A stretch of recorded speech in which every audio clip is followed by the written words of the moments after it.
high schoolers and middle schoolers. Today I will be talking to you about the topic of suicide. To do that, I have created a poster here. First off, suicide is the second leading cause of death. Suicide is a voluntary act by which one causes his own death. Some books that focus on the topic of suicide I have on this poster are Remembering the Good Times by Richard Peck, 13 Reasons Why by Jay Asher, and The Hate List by Jennifer Brown. All these novels have main characters that deal with the topic of suicide. Some of the things that the characters show that they are going to commit suicide are in the red on this side of the poster.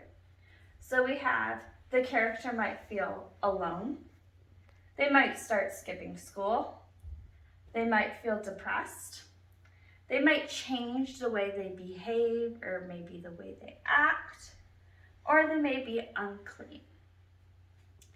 In this color, we have all the feelings that parents or friends would be feeling after somebody has committed suicide.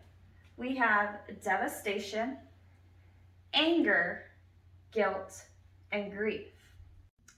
Ways in which someone or characters express how they're going to commit suicide can be through theater, art, and writing. In Remembering the Good Times, Trev expresses how he's going to commit his suicide through a poem.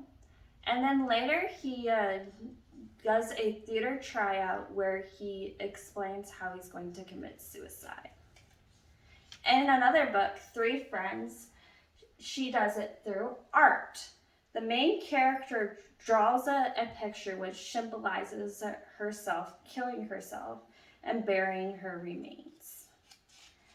Another example is through writing. In Tunnel Visions, Anthony writes an essay about how he's going to commit his own suicide. As students, you must not believe the myths of suicide. For example, one myth is people who talk about suicide never do it.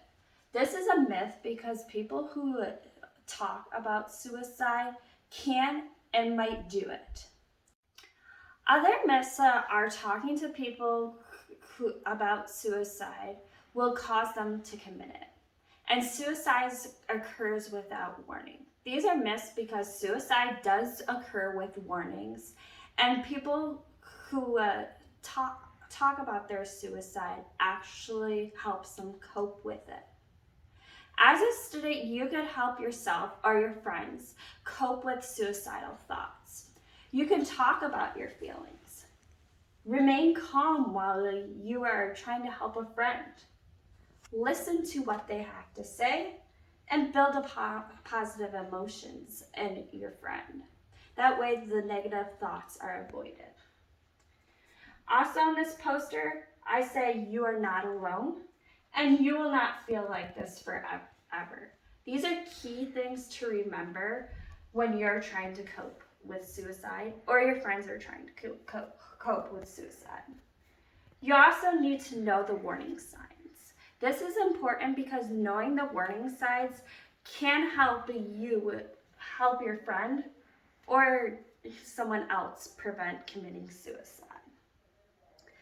And if you also need help, you could also contact the National Suicide Prevention Lifeline. Trained professionals are here for you. By knowing the various warning signs on the left side of the poster, you can help save a life by doing the various things on the right side of the poster. Thank you guys for watching.